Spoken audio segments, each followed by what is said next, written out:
नारियल फोड़ करके क्रेडिट लेने का काम करते हैं। इंसान के हर कर्मों का रिजल्ट 5 साल के बाद आता है।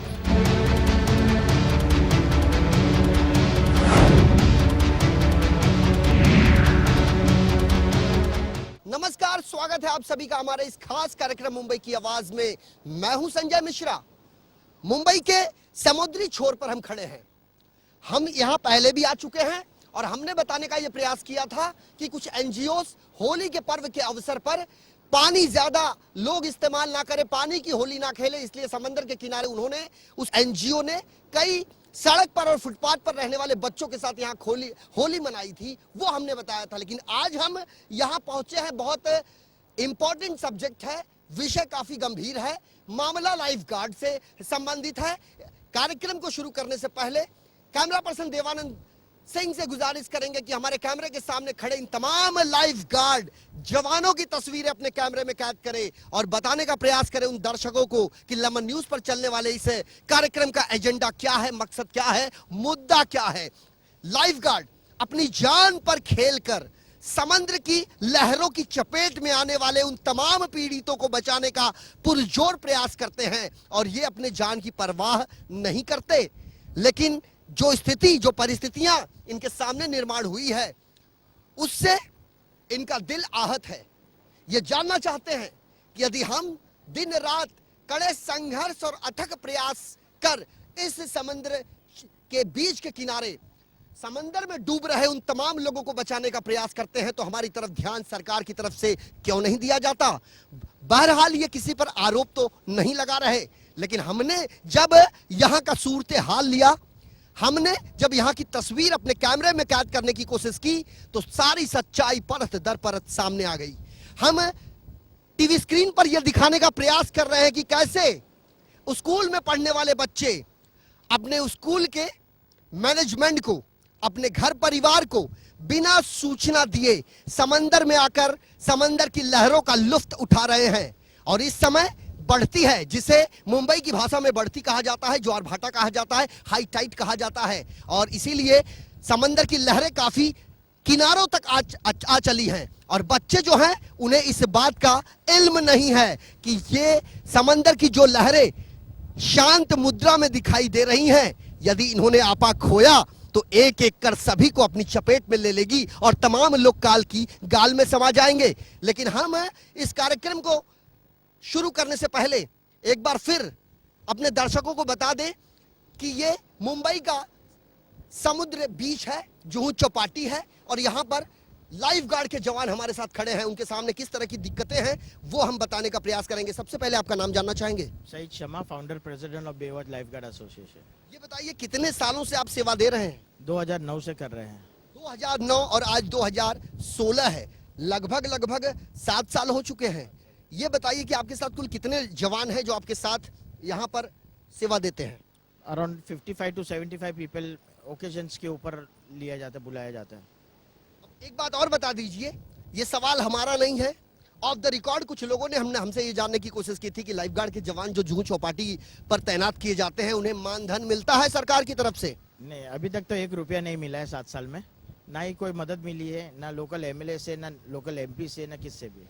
आपको बृहन मुंबई महानगर पालिका भी कुछ नहीं देती? नहीं, अभी तक तो कुछ नहीं दी है। और मतलब आपसे अपेक्षा क्या रखती है वो?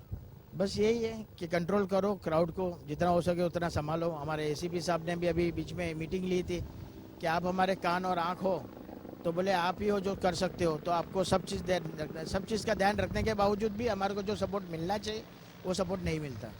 हम अपने तमाम दर्शकों को हेलीकॉप्टर का भी वो नजारा दिखाने का प्रयास करेंगे जो समय समय पर यहाँ का परीक्षण व निरीक्षण करता रहता है। एक तरफ जो लाइफ गार्ड के जो जवान हैं, वह उनकी गिद्ध दृष्टि रहती है कि समंदर के भीतर कोई डूब ना जाए। दूसरी तरफ आसमान से हवाई सफर हेलीकॉप्टर द्वारा किया जाता है और हेलीकॉप्टर आपने अपनी टीवी स्क्रीन पर देखा है। हम आपको बताने का प्रयास कर रहे हैं कि किस तरीके से यहाँ पर हेलीकॉप्टर के माध्यम से भी निगरानी की जाती है। सुरक्षा के दृष्टिकोण से काफी अहम माना जाता है, चूंकि कहा जाता है कि देश की आर्थिक राजधानी मुंबई 3 तरफ से समंदर से घिरी है। 7 अट्टालिकाओं पर खड़ी ये मुंबई देखते ही बनती है और यहाँ पर बड़े पैमाने पर सैलानी आते हैं, पर्यटक आते हैं और यहाँ का लुत्फ उठाते हैं। लेकिन ज्यादातर लोगों को ये पता ही नहीं कि समंदर के किनारे जब किसी भी विकट परिस्थिति में कोई डूबता है तो उसे लाइफ गार्ड कैसे बचाता है।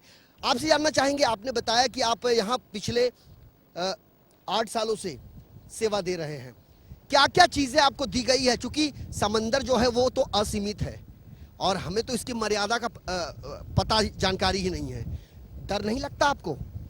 स्विमर है, सीखे हुए इधर के लोकल हैं, और जब देखते जब दूसरे की जान जाती है तो बुरा लगता है, तो बस वही बचाते हैं। क्या क्या इक्विपमेंट गवर्नमेंट की तरफ से आपको दिया गया है, बीएमसी की तरफ से? हमारे को कुछ भी नहीं दिया गया, जो भी है हमारा खुद का है।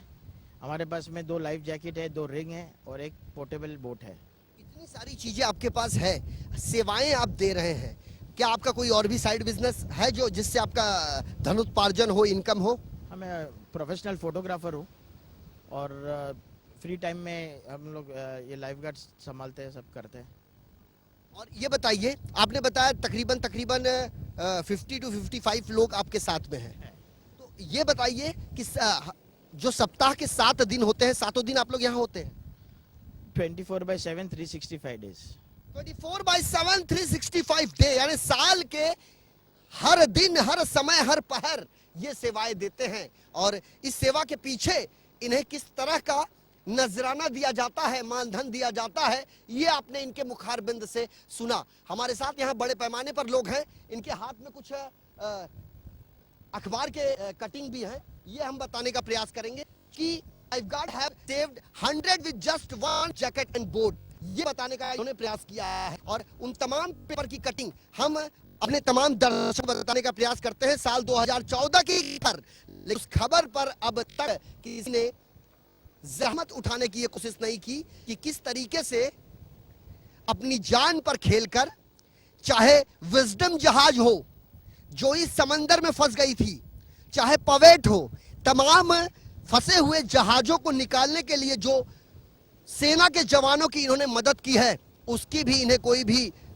हौसला अफजाई किसी ने करने की जहमत नहीं उठाई है। आपसे जानना चाहेंगे, आपके हाथ में एक सर्टिफिकेट है, बताएंगे? सबसे पहले आपका नाम? ओजन बुगरी।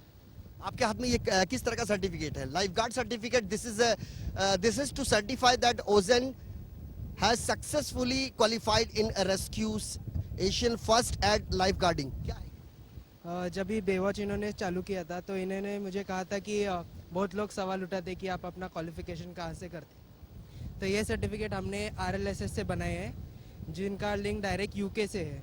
सो इनसे ट्रेनिंग लेके हमने ये दिखाया कि हमारे लाइफ गार्ड्स यहाँ ट्रेंड है, जो बचाने की क्षमता रखते हैं। यानी ये आपने बताया तब उन्हें पता चला। हमारे यहाँ ऐसी कोई प्रणाली नहीं है जिससे कि ये जानकारी उन तक पहुँच सके। नहीं ऐसे कोई एक नहीं। बात और बताइए, आप कितने साल के हैं? मैं 22 साल का हूँ। 22 साल की उम्र में इतना जोखिम भरा काम आप करते हैं, कितने सालों से आप अपनी सेवा दे रहे हैं? 2009 जब भी इन्होंने स्टार्ट किया था तभी इन्होंने मुझे अप्रोच किया था कि हम यहाँ चालू कर रहे हैं, आप लोकल्स हो, तो हम लोकल सब फ्रेंड्स मिलके आए हेल्प करने के लिए। यहाँ हम अपने दर्शकों को ये बताना जरूरी समझते हैं कि हमारे साथ जो भी लोग खड़े हैं यहाँ के स्थायी निवासी हैं, इन्हें हर चीज की जानकारी है। और समंदर के बारे में ये कहा जाता है कि जब हाई टाइड का दौर होता है तो उसके किनारे नहीं जाना चाहिए, पानी से नहीं खेलना चाहिए। लेकिन हम ये जानने का प्रयास करते हैं कि हाई टाइड के दौरान कितनी खतरनाक स्थिति उत्पन्न होती है। हमने सुना है कि, आप बताएंगे, हमने सुना है कि जब हाई टाइड आती है तो लोग उसमें डूब जाते हैं, समंदर की लहरें काफी लंबी लंबी लहरें उठती हैं और उसमें लोग उसकी चपेट में आके अपनी जीवन खो बैठते हैं। कितनी सच्चाई है? ये हाई टाइड के टाइम पे, बारिश के टाइम पे जो 3 महीने हाई टाइड होती है वो बहुत रफ होता है पानी, इसीलिए हम लोग बैरिकेड लगा देते हैं कि इसको पब्लिक को अंदर एंटर करने नहीं देते। लेकिन नॉर्मल दिन पे जो हाई टाइड है, पब्लिक के ध्यान में कि हाई टाइड पब्लिक को लेके जाती है, तो ये ऐसा नहीं है। हाई टाइड में अंदर का जो भी सामान है वो बाहर फेंका जाता है, और लो टाइड का टाइम जब होता है जब पब्लिक अंदर खींची जाती है, पानी उसको खींच लेता है अंदर। कहते हैं समंदर अपने अंदर किसी को नहीं लेता, वो हर चीज को बर्फ की तरफ फेंक देता है, चाहे वो एक तिनका हो या एक व्यक्ति हो या कोई भी सामग्री हो।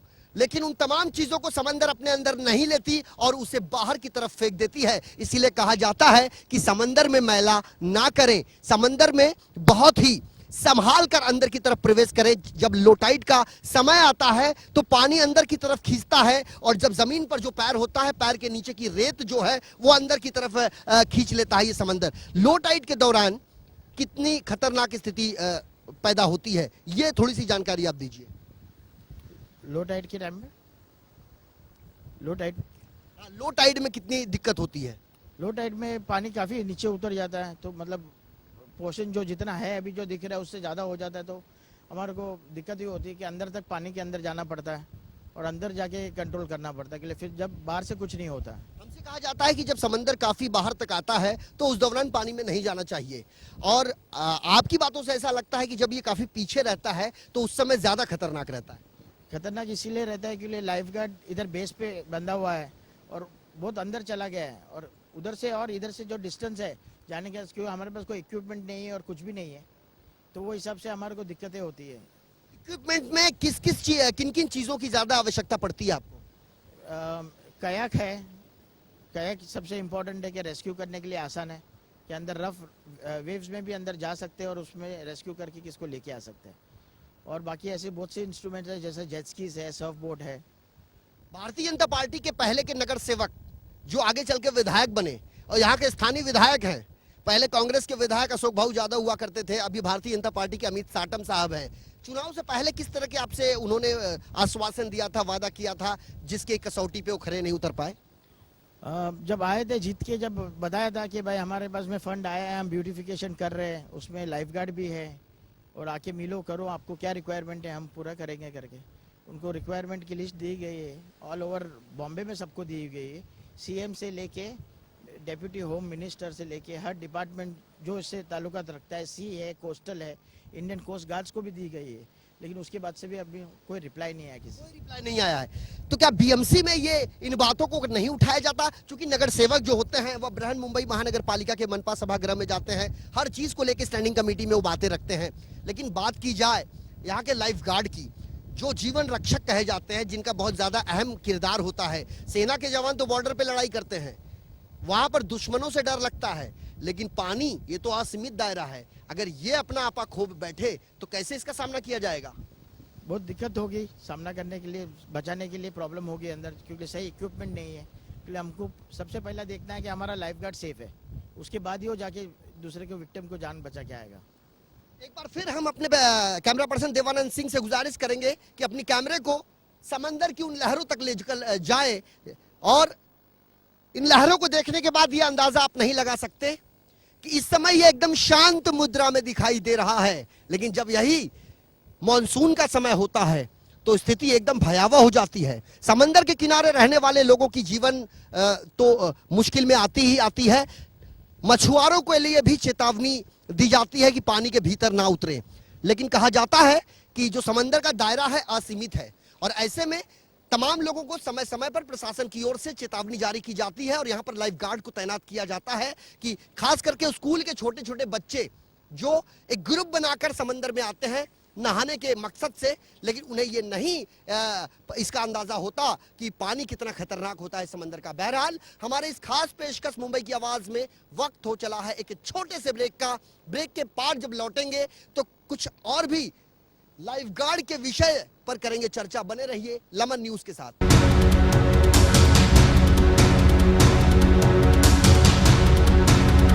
नारियल फोड़ करके क्रेडिट लेने का काम करते हैं। इंसान के हर कर्मों का रिजल्ट 5 साल के बाद आता है।